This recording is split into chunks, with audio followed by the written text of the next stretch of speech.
In Melbourne, Australia, thousands gather for the National Tattoo Expo.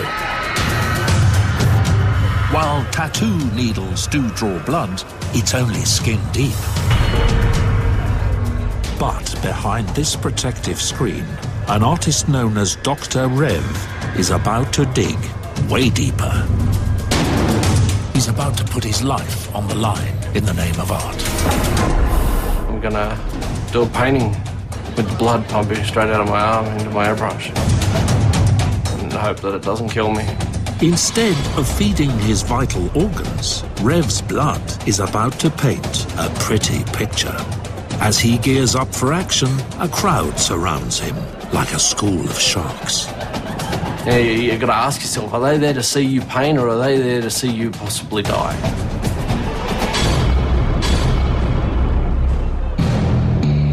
With blood about to flow, only 3 people are allowed behind the protective screen. You're going to sit here. Am I? Yeah. Dr. Rev, his wife Marie, and a nurse with a needle. Okay, all yours. Do it. Do what you got to do. Let's go. All right, now, you ready? We're in, Rev. All right, you ready? You got to pull the needle. Go, pull it out, pull it out, pull it out, pull it out. All right, go. That's it, we're in. The safe amount taken in an average blood test is 20 millilitres. Up. There, tape. Dr. Rev will need 20 times that much for his painting. Most people's thoughts about blood refer to pain, injury, death. I mean, these are all very negative connotations. So obviously when people decide they're going to paint with blood, the natural knee-jerk reaction is it's something that's horrifying. With the cannula now running from his arm into the airbrush, Rev's ready to paint straight from his vein.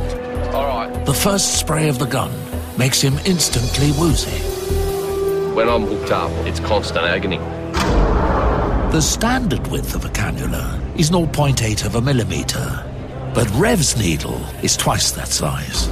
That means twice as much blood coming out, twice as fast. Are you right? Yeah. What's up? Nothing. Do you need water? You got your water? Do you want me to help you? Would you like another? What's up, babe? Nothing. Leave me alone. And that's not the only danger. With the air gun pumping at 50 psi, a malfunction could be deadly. If the airbrush gets a blockage, then the air will push the blood back through that hose and back into my body, which in turn would give me a heart attack. Or worse. For 4 long hours, Rev's blood sprays the canvas. If you'd kicked me in the gut, that's about how good I feel right about now. Which raises the question, why does Rev do this to himself? It is shock art. He's doing things that makes him stand out from the crowd. When you stand out from the crowd, you feel psychologically good about yourself because you're doing things that nobody else can do. So, who exactly is Dr. Rev? The centre of my existence is to shock. He's an extreme artist with a bad boy image. And maybe a touch of the drama queen? I shot myself in the arm as a protest against contemporary art. I do get a kick out of it. And it is fun, and I love to give the people what they want. You know, as much as I get a thrill out of it. The blood painting is only warming up. It's going to get bigger, badder, and more extreme.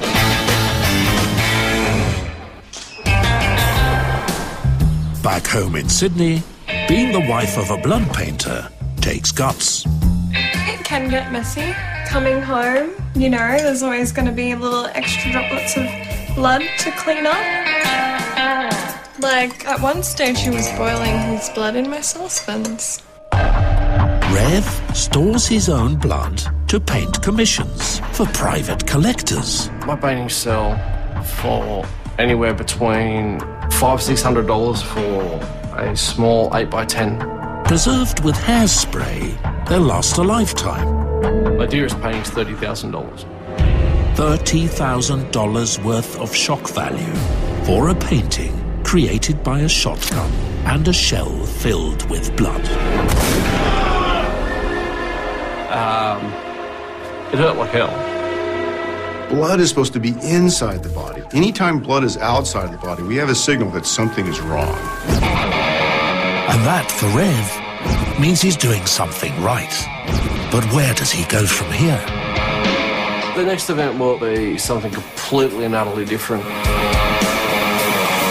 Gonna attempt to do one of the biggest blood paintings that have ever been done. It's going to take a bucket load of blood.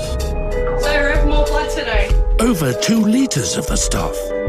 They say you should only take 1 pint every 53 days. I disagree. Rev's stockpiling blood for the big one.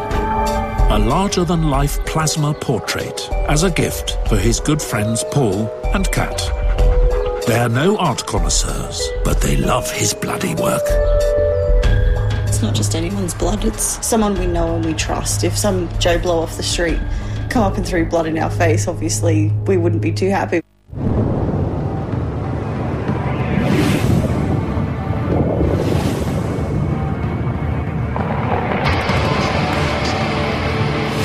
When they see your face, mate, they'll shudder with fear.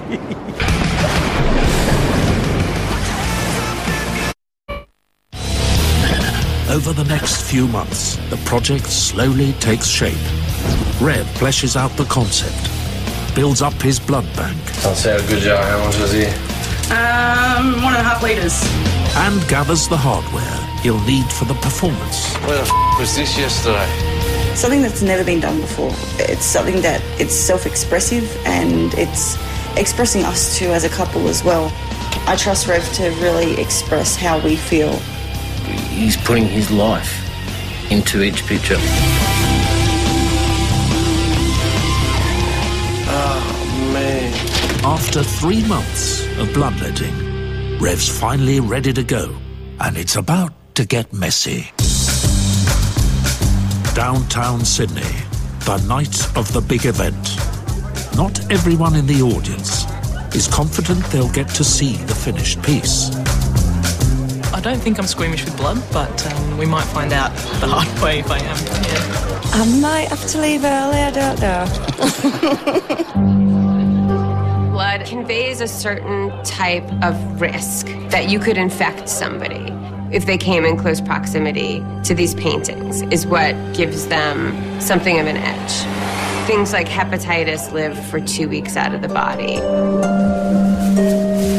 Rev has regular blood tests to make sure he's disease-free. But just in case the artwork is taking place inside a glass cube. They're terrified that my blood, airborne, is going to infect everybody that walks past. Outside the cube, it's safe. Inside, it's a bloodbath.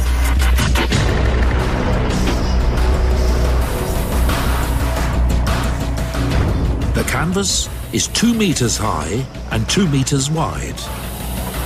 Kat and Paul are human stencils, and they're up for a drenching.